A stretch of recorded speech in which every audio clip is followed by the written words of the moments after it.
Now, hello everybody, and welcome to a new episode of James Squared, the 23rd episode. And every time we think of 23, we don't think of Brandon Drury. We think of Scott Spezio and his 2002 heroics in the postseason and the World Series, of course. And it's good to be back with Melau, one half of Hello. James Squared, of course. How are you, Melau? I'm pretty good. The Halos are starting to play a little bit better, but still, we're way behind the eight ball. Need to get things going. Under 50 games now. Let's go. Yeah, to me, I just want the season to kind of end, but I want Yeah. progression. And we saw that the last couple of years, how they finish off September kind of good. You start to see some progression from the young guys. That's all I want. You're not going to compete, but yeah, that's all you want to do. So before we get on with the show, just hey, got to mention the sub with the follow and subscribe, and comment on all the Halos in the Infield shows on YouTube. And then for the podcast form, go to believe.com. And also check out our sponsors, Noble Ale Works. I was just there for the Thursday game against Colorado. I had a friend who wanted to go. I was like, okay. It was the last day of the throwback week, and that was kind of cool what Angels entertainment people did for that series. Yeah, so that was cool because they had mezzo calzones there supplying the food outside the bar. And be sure to go to both of those places. Noble Ale Works, you just mentioned Heedy for drinks, a drink discount there.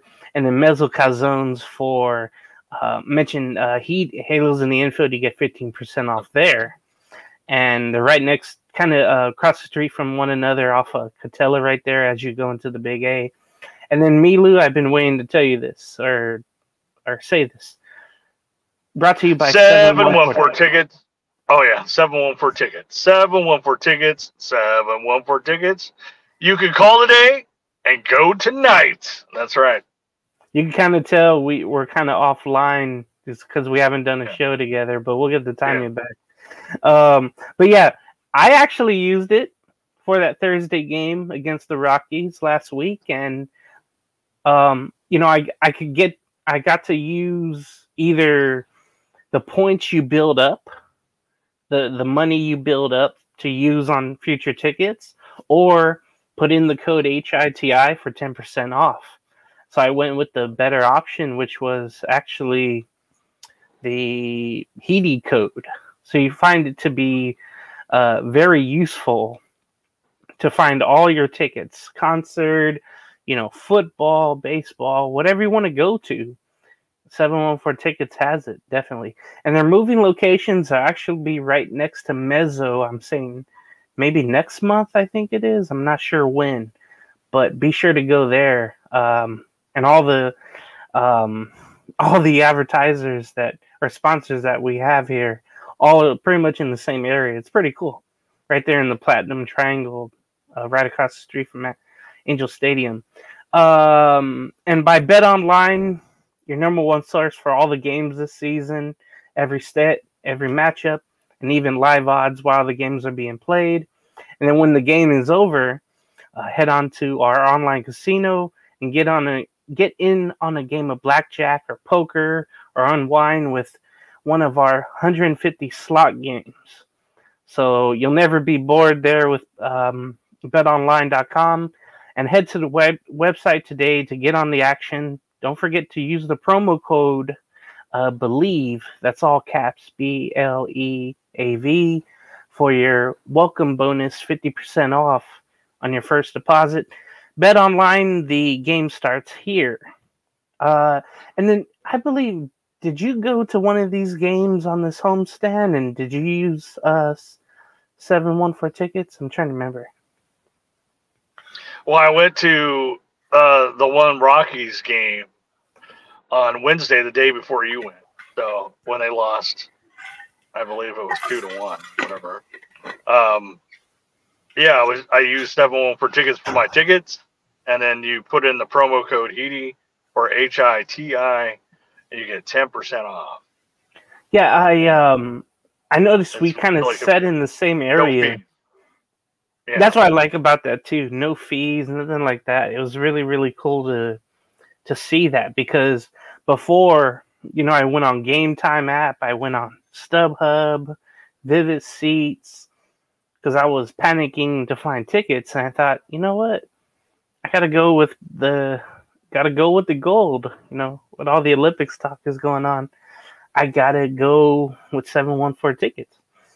And yeah, recapping that homestand, coming off a great or a really good series in Seattle where they swept the A's.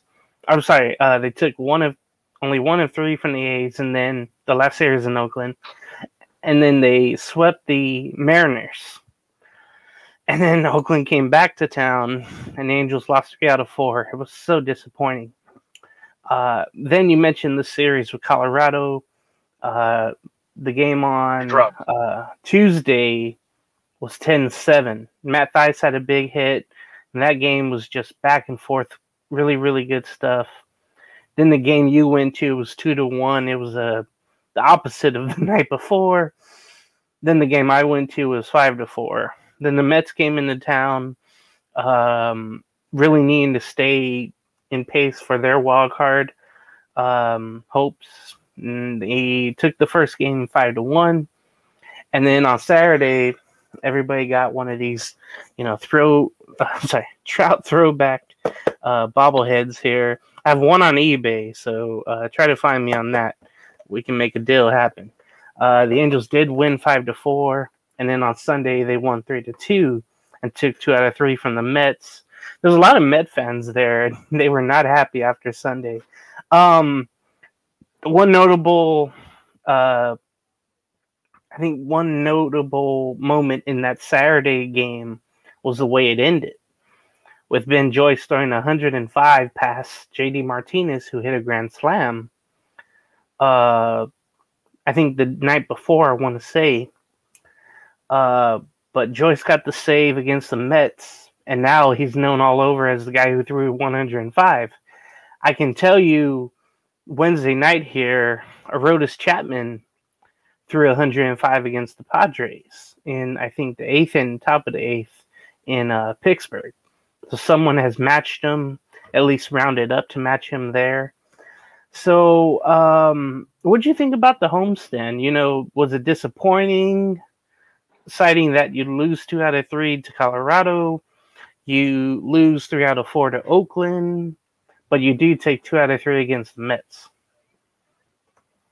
Yeah, it was quite disappointing, because at the time when we swept the Mariners and we were coming home against the A's, everybody really thought that we would have a chance at maybe moving up in the division, and then we drop 3 or 4 to the A's, and then 2 or 3 to the Rockies, and that kind of destroyed any hope that we had of maybe catching up to the Rangers, Astros, and the Mariners in the division. So now, we're in the position that we're at. I think that dropping 3 out of 4 from the A's kind of ended our quest to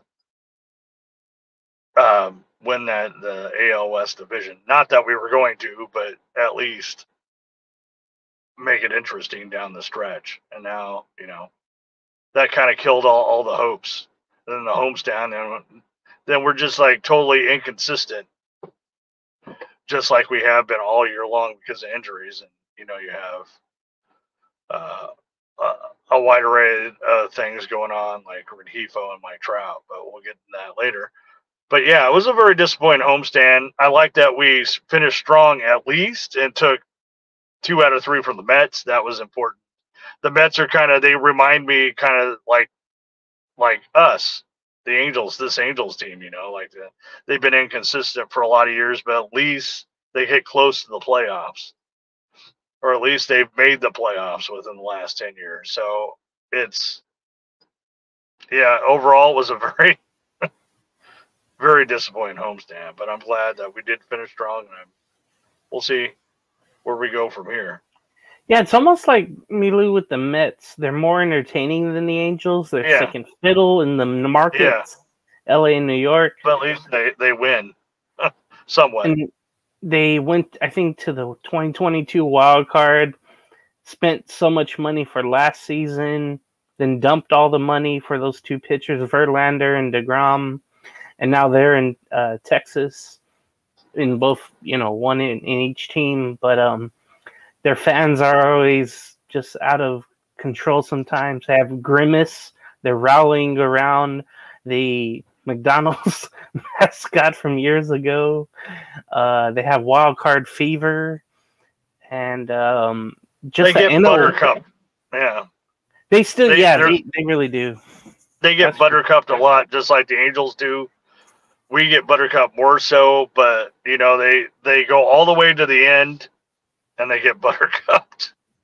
That's true. Or they'll make the wild card, or they never win a division. They always make the wild card, and they get disappointed. They lose.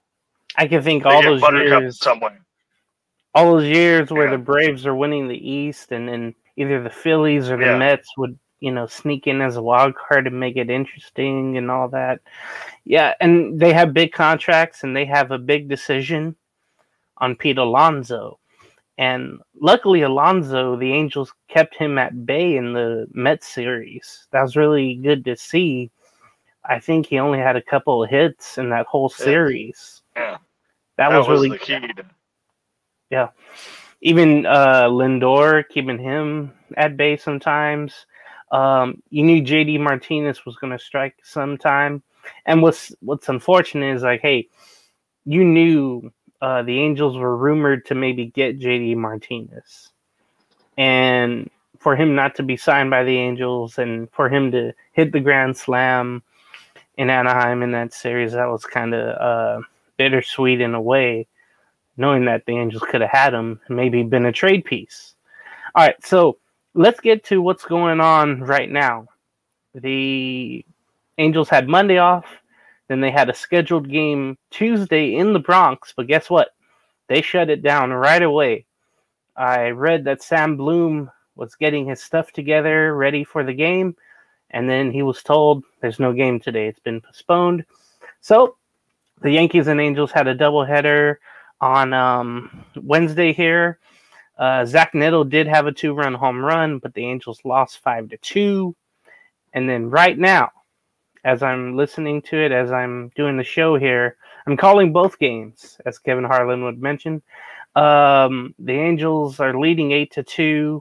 It's late in the game. I think it's the ninth inning. Maybe it'll be over by the time we're off here. Yeah, it's in the top of the ninth.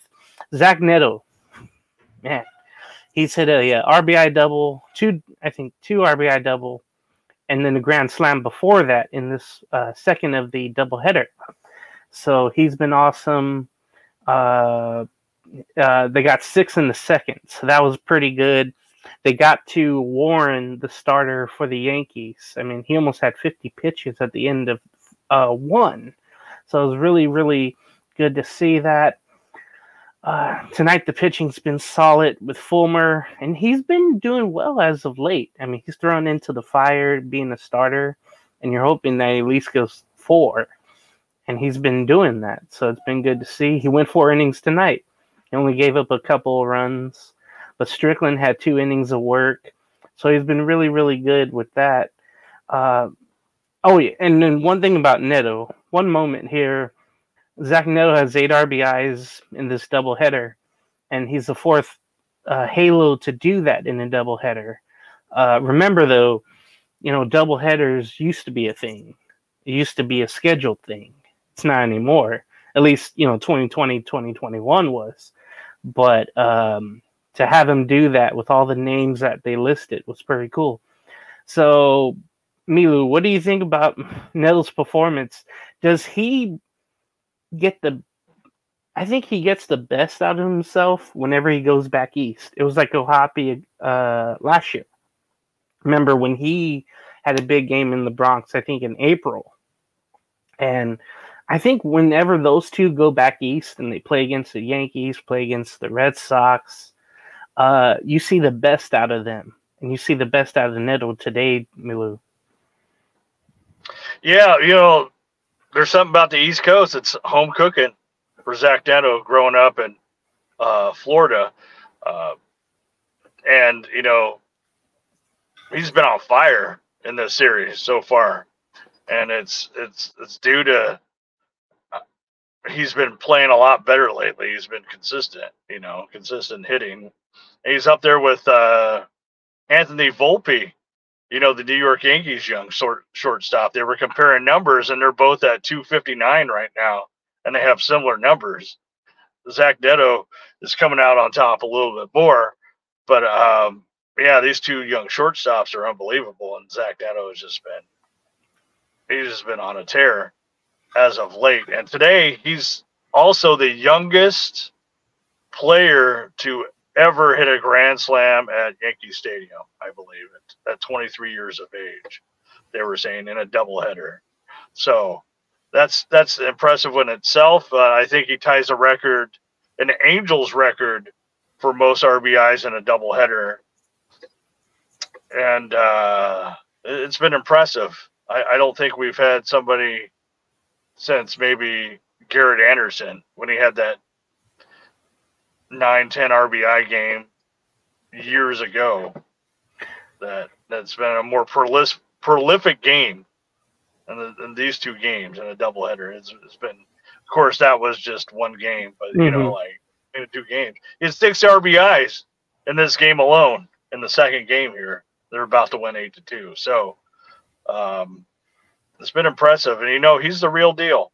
And people forget he's only 23 years old. He's only going to get better. So, now, Melau, I wonder, is that new Yankee Stadium record, or is that combining all 3 Yankee Stadiums, the youngest to hit a grand slam there? I think they were saying it was between the 2 stadiums in Yankees history. So, yeah. Okay. It's quite impressive. I mean, he's hitting at a clip that the last few games is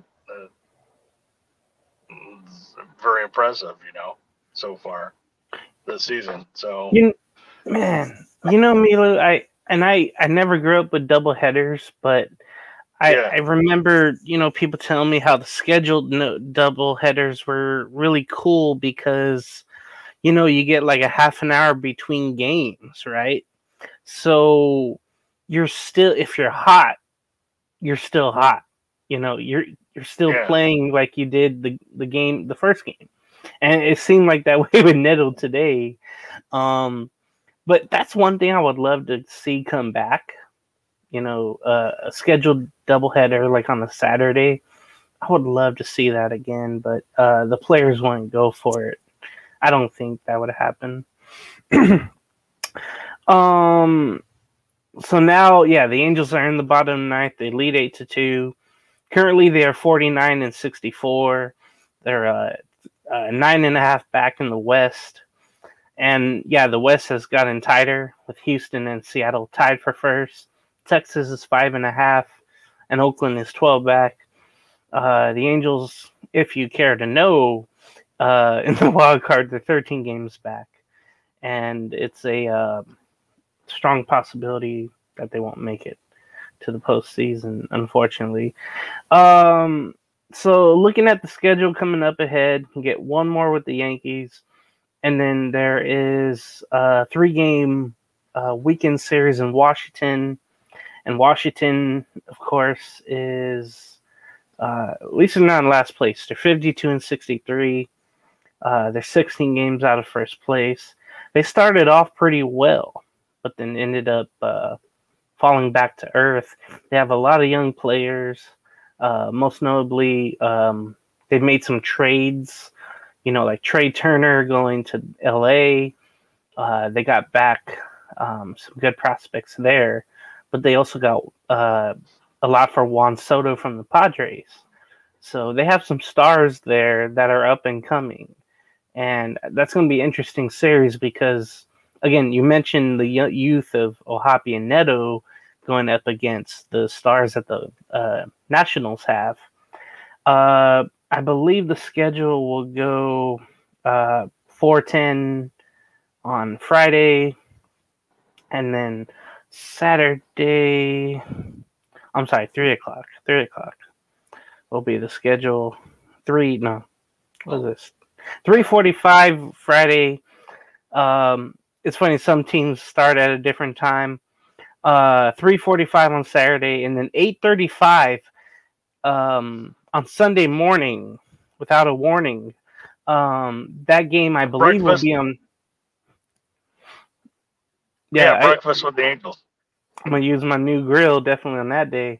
I think that game will be on Roku because that's the only game that starts that early on Sundays. It's usually one of those games. So the Angels and Nationals will be on Roku. Yeah, so it'll be a national or stream, I should say. So how do you think that series will go with Washington and the Angels? I think the Angels take 2 out of 3. They should. They're not a very good team. They're a little bit better than the Angels, but not right. Not that they're not that great. They don't have much. They have a lot of AAA guys playing pretty much. So just like we do. So it's not. You're very much a young team. They got that haul for Juan Soto from the when they traded with the Padres. So you're seeing some of those guys playing right now, and yeah, it's gonna be. I think it's gonna be a pretty good series. We're gonna see. It's 2 young teams going at it, but I still think the Angels take 2 out of 3 because we've been playing better of late. So that's my expectation anyway. Yeah, that would be good. I mean, it would get the Angels either tied or okay, the Angels just won. They split the doubleheader in the Bronx. 8-2 was the final with the Angels winning. So that feels good to see that or hear that. I think we can all thank Zach Neto for his performance today. Yes, it was the Zach Neto show today. Without that, between the 2 doubleheaders. Yeah. Without his RBIs, they're not winning. They're getting swept in the doubleheader. So let's get to some news. And unfortunately, what I thought would happen happened. Luis Rengifo, you've seen this probably 3 or 4 times this season where he had wrist injuries or pain, after a swing. And, every time the trainer in Washington would come out and say, maybe you should, sit out, or maybe, but the 4th time was the worst time for him because he did have to come out. And I wasn't shocked by that, but he had to go yesterday under the knife to get the wrist surgery on his right wrist. But it was just so many different injuries. He dealt with it in early July, swinging and getting injured on that. He was placed on the injury list July 5th, but then he felt it again on Friday against the Mets. And it's so unfortunate, but Rengifo's only 27. And man, when he's healthy, when he doesn't have these hand injuries, he is really, really great. This year, he'll end up with 6 home runs, 13 doubles, 30 RBIs, and 24 stolen bases, by the way, in 78 games played. He'll be ready, or expected to be ready by spring training next year. And again, he remains under club control through the 2025 Angels season. So I wasn't shocked, but I was so disappointed because maybe the first time he felt any pain, he should have went out the game and got some work done maybe earlier. But he was a gamer. He kept trying to play, so I give him that. So what did you think about Rengifo needing to get to surgery and end the season? Yeah, it wasn't too shocking. I was at that Rockies game last Wednesday when he swung a bat and he immediately dropped the bat. You could see his wrist was bothering him, and Ron Washington had to come out, see what was wrong. He was eventually taken out of the game. He was during that at bat, and then Mickey Moniak came in when we were rallying. And when he dropped that bat, I knew it was that wrist again. I was like, uh-oh, here we go again. Sure enough, he was taken out, but he played, I think. He was out for one day, and he played Friday against the Mets, and then he went out again, and that was it. And then lingering issue, and he had it taken care of. But, I mean, yeah, what a big blow. I mean, remember when everybody was so down on Rengifo a year or two ago? He's like, oh, this guy, trade this guy. He kills rallies. He makes blunders out in the field. He makes errors. But, within the last year or two, he's really come into his own. And he's improved his fielding. Yeah, he still makes some mistakes here and there, but he's becoming a great hitter in the league. He should have been an all-star. If it wasn't for that wrist injury, I think he might have been an all-star with Anderson this year. He was hitting well over 300. And it's a shame that he went down and the season's over with, because he was I would like to see what his numbers would have been if he could have finished the season. He was on a pace for hitting over 300. So yeah, his home run numbers were down, his power numbers were down, but he was hitting the ball, he was getting on base, and he became the best player on that field. Now it's Zach Neto. So,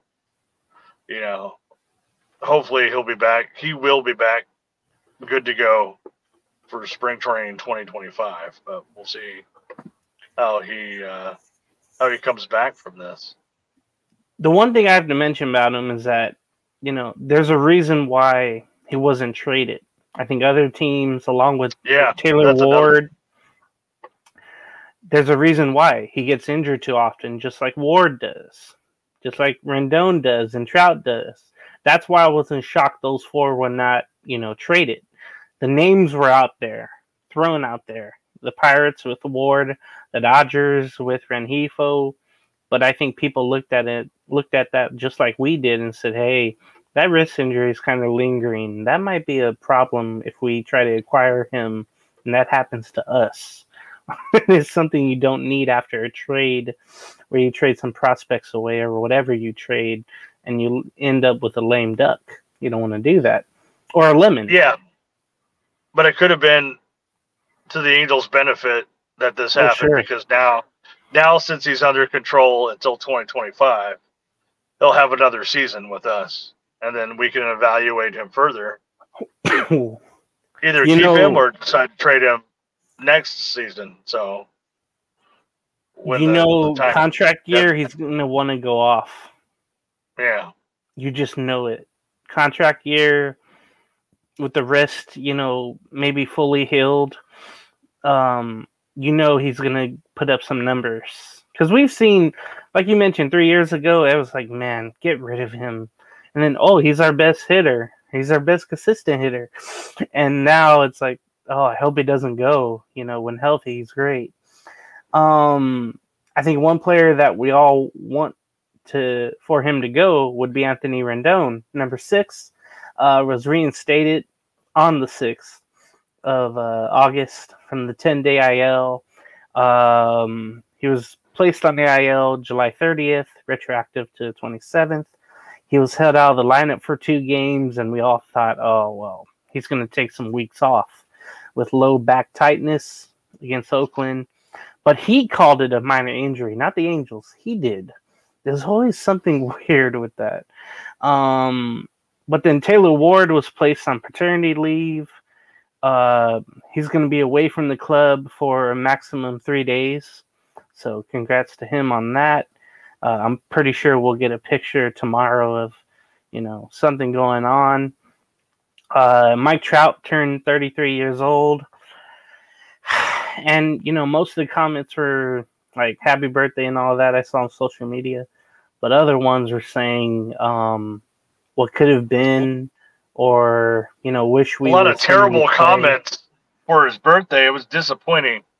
Yeah, I mean, it's like you can't really control what people do or say, but it's kind of like what we're all feeling at sometimes about Mike Trout. Like we love him, but we know, like, okay, maybe the end is near. He won't retire because of all the money on the contract still and all the years left. You're just kind of stuck with him, and that's pretty much it. And you just hope he can come back, because I think Todd on the post game on Thursday, I don't know if you caught it, but he went on a good 5 or 10 minutes about Trout where, man, those numbers just look amazing, but he'll never get to those big numbers. Paramnazian, the GM, mentioned, next year when he comes back, he's going to hit 70 home runs and blah, blah, blah. Of course he did. Yeah. So, because they're trying to, they don't want people to, they want butts in the seats. So, of course, he's going to say, Trout's going to go off next year, because if you lose Trout, what else do you have? Yeah. I like this young core personally. But who else do you have? That's the big money maker right there. Mike Trout is the face of the franchise. So, Trout's going to be fine. He's going to come back better. It's a whole PR move right there. What else is he going to say? He's not going to come back. Perry might not be coming back for all we know. Yeah, he may not be coming back. That's amazing to think. He could say, he's all sure. Mike Trout's going to be even better. That's what it felt like, definitely. Who knows? He's 33 now, and he's almost past his prime. Yeah. He's in his prime right now. So once you hit 34, 35, that's you're in the about 35, like Pilar here. You're in the twilight of your career. So I did want to mention a couple more things before we get to the trade grades. Ben Joyce and Zach Neto was at MLB Network headquarters. Everybody wants a piece of Ben Joyce right now because he threw 105. Mark DeRosa was talking with him, I think, on MLB Central. Zach Neto was doing an interview, and he's loving the spotlight, as you could tell from today's performance. And then Christian Moore. Stop me if you heard this before. The Angels promoted him, and they just drafted him, like a month ago? And he went to single A, with the 66ers, I think 2 games only. And he was promoted already to double A. He hit a home run, I believe, tonight with the Trash Pandas. And next week, you never know. He may go to the triple A affiliate. I think there's a good possibility we'll be seeing him very soon in an Angels uniform. If not at the end of this month, maybe September. I think it's going to happen because, this the same thing happened with Zach Neto and Nolan Schanuel. Fast track to the majors. See, he has that college experience, and these college players now most of them are ready for the big leagues because they play out their 3 to 4 years. And, a lot of these players get fast tracked nowadays. So this kid could quite possibly have all the tools. He's hitting a ton. He blew through single A. He's blowing through double A right now. The next logical step would be triple A in the majors, but the Angels may fast track him because, let's face it, we don't really have a second baseman right now. So, and I think he and Neto up the middle are the future, and they're going to want to see what they have. So, I mean, it's a real possibility. I wouldn't doubt anything that the Angels do now because we've seen it. So it's kind of exciting because we have a lot of these young players. Another young player I like to see right now is Nelson Rata. Is he going to come up too? But I think he's further a little bit. He needs. I think Christian Moore is a lot more major league ready than Nelson Rata is at this point. Right. I think Rada, I think Yeah, he right. came in straight out of high school, so it's like, yeah, Yeah. that you have to bring up. But Right. I don't think I've ever seen an organization do that with what the Angels have done with the No.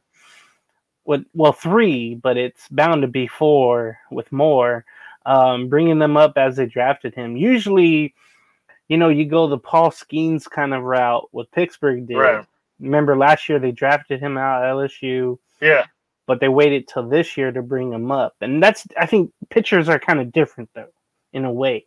Yeah. You want to get them, assorted with innings, but you don't want to rush them up to the big leagues, too fast.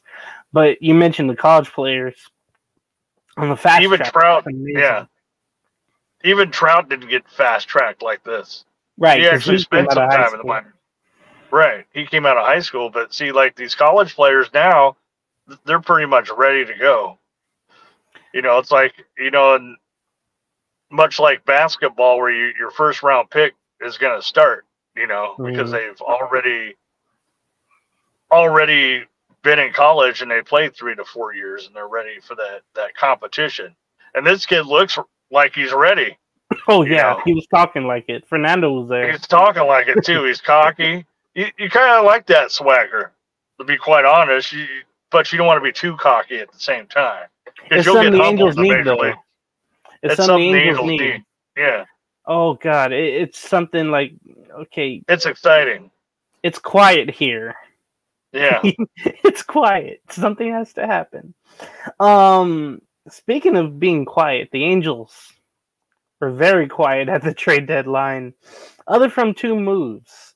They traded, let's just say, fan favorite Carlos Estevez, the closer, to the Philadelphia Phillies, and he's had 1 good appearance, 1 bad one.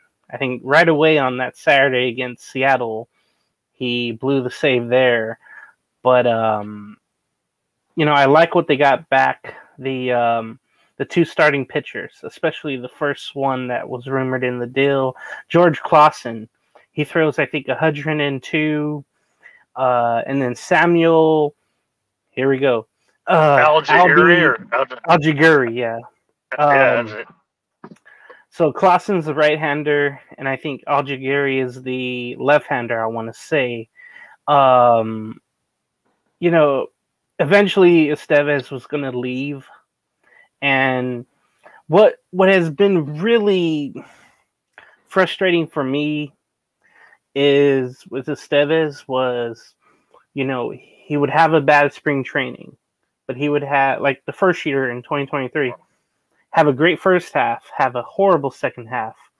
And then in his second season here, have a horrible spring training, have a horrible start of the season, and then come alive as the trade deadline comes up. But as Todd always mentioned, he's good in save situations, but non-save situations, trying to keep a game tied or keep a deficit the way it is, he would frustrate everyone and not do as well. And it's just unfortunate. But to get a couple of starters for the future, I did like this move. What would you grade this Estevez trade? I would say B+.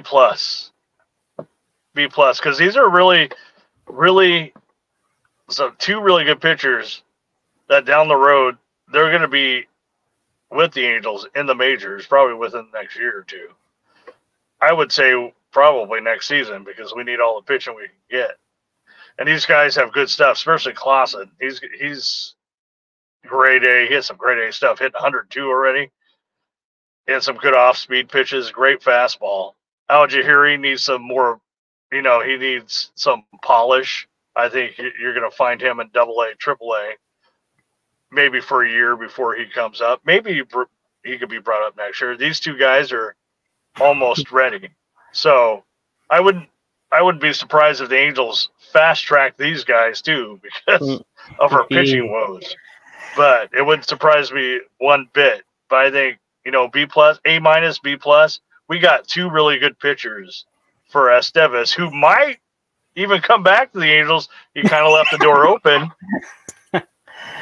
I was just mentioning that to someone yesterday in a weird scenario. Open. Yeah. I was just mentioning that to someone where it's like, yeah, Stevenson might not be enough with Joyce. You know, right. Maybe they're not ready to close or be a closer. But yeah, I agree with you. I like that B+ just because of the potential of the starters that they got back. And then okay, let's get to what was it? Luis Garcia.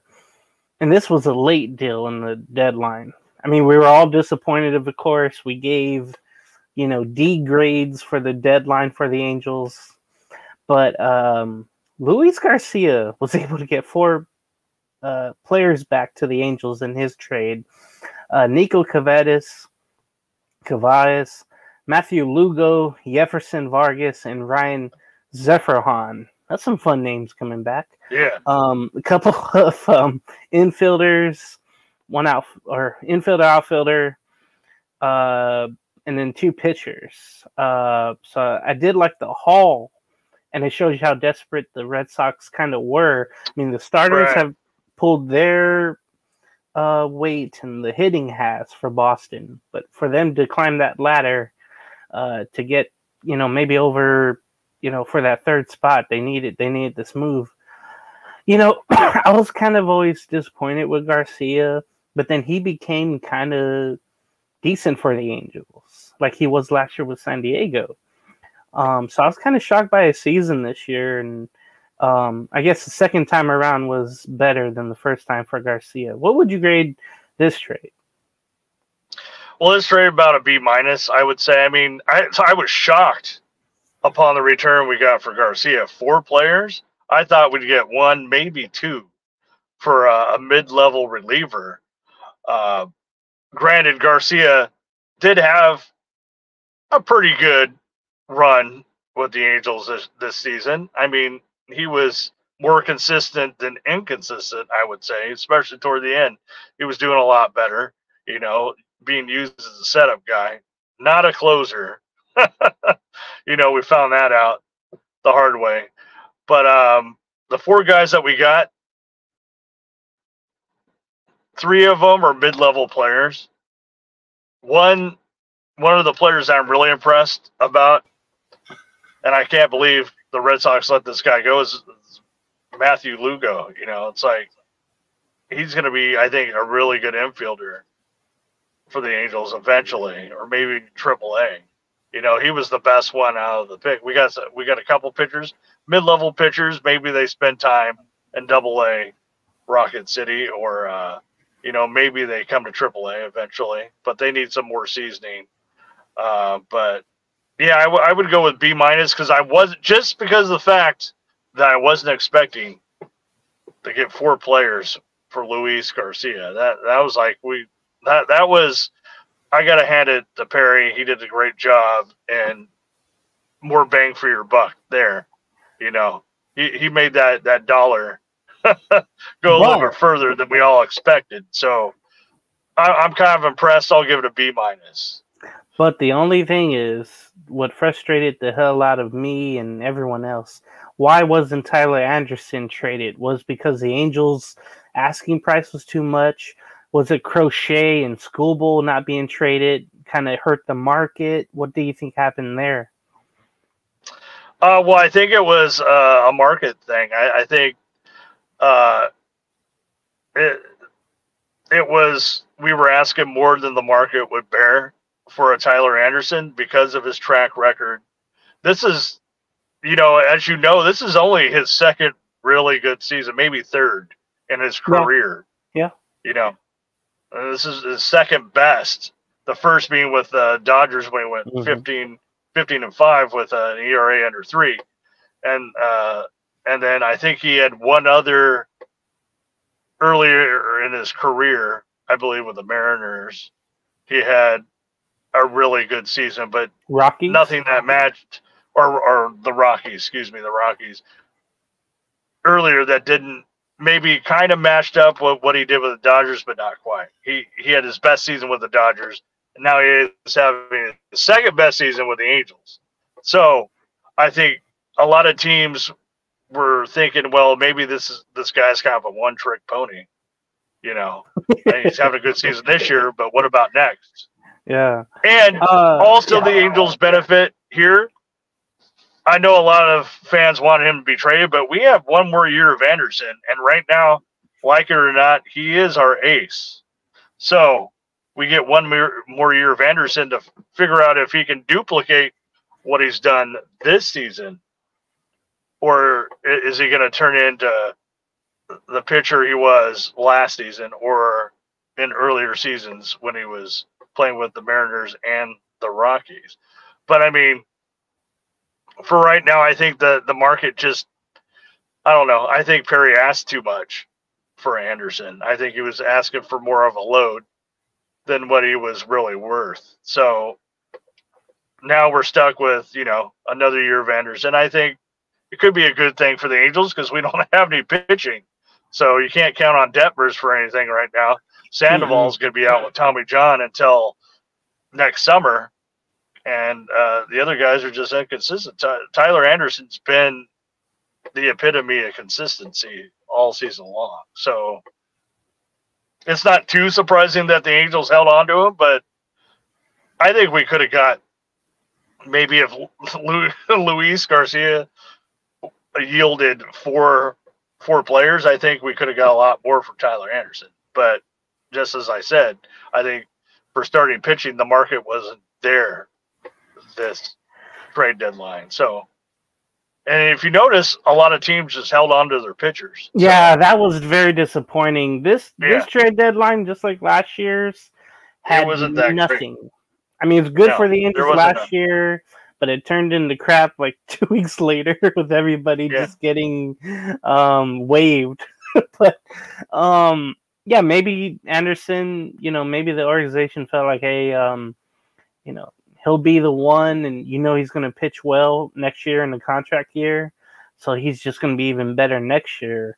You mentioned about Detmers, and this will be the last thing. He posted a 6.19 ERA over his first 9 AAA outings since he was optioned at the start of June. Remember that start in Seattle. He had a tough stretch. He allowed 6 runs in 3 2/3 innings.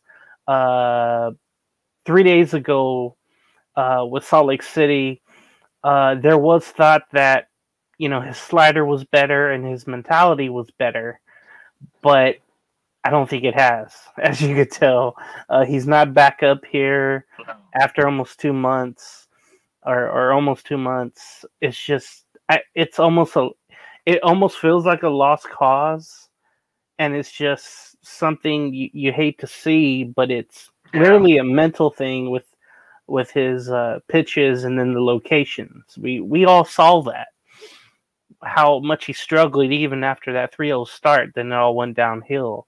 So, man, the decisions that have to be made on Detmers next year and the following years, among others, Canning. Oh, it's going to be brutal for the off season for the management, definitely. We'll get out of here, Melau. We're almost at that 50-minute mark, but thank you for coming on and meeting up again. Hopefully we can do this sometime next week for the next episode of James Squared. Be sure again to go to Believe.com and YouTube to follow Halos in the Infield, and then Mobile Ale Works, 714 Tickets, Mezzo Calzones, and of course, I'm missing one, of course. Who am I missing? Mezzo, Betting. Noble, BetOnline.com. Thank you. That's the one. Be sure to put in that 50% off code BELIEVE in all caps on BetOnline.com. There's some money to be made out there, so go get it. So we'll see you next time here on James Squared. See you later, Melau. Later, brother. Hey, go Halo.